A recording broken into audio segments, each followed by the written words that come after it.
હાલમાં જંગલેશ્વર વિસ્તાર જે છે ભક્તિનગર પોલીસ સ્ટેશનમાં આજી નદીના કિનારે પેરેલલી આવેલો છે. એમાં ટીપી રોડ અને આઈડેન્ટિફાઈડ જે રાજકોટ મ્યુનિસિપલ કોર્પોરેશન દ્વારા ડિમોલિશનની આખી પ્રોસેસ ચાલી રહી છે.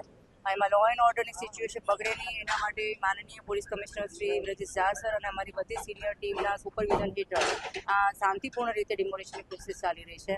અને આમાં કોઈ પણની લાગણી દુભાય નહીં, કોઈને અનનેસેસરી હેરેસમેન્ટ ના થાય એના માટે પ્રોપર પ્લાનિંગ કેટલાય દિવસથી ચાલી રહ્યું હતું. જેના ફળ સ્વરૂપે છેલ્લા 2 દિવસની અંદર 60 થી 70% લોકોએ સ્વયંભૂ પોતાનો સામાન ખસેડી લીધેલો છે. પોતાના મકાનો પણ તોડવાના ચાલુ કરી દીધા હતા. 40% જેટલું ડેબ્રિજ પણ એ લોકોએ હટાવેલું હતું પોતાની જાતે.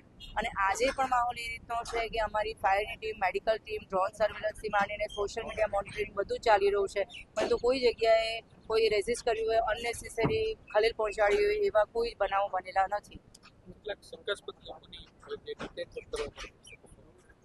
જે શંકાસ્પદ એવું લાગતું હોય કે જે આખી સમગ્ર પ્રોસેસ જે છે એમાં ભડકાવનારું બયાન આપી શકે એમ છે, અથવા તો જે આખી શાંતિપૂર્ણ ચાલી રહેલી પ્રોસેસમાં કાયદો વ્યવસ્થામાં ખલેલ પહોંચાડ્યા છે એને રાતના સમયે ડિટેન કરવામાં આવેલા.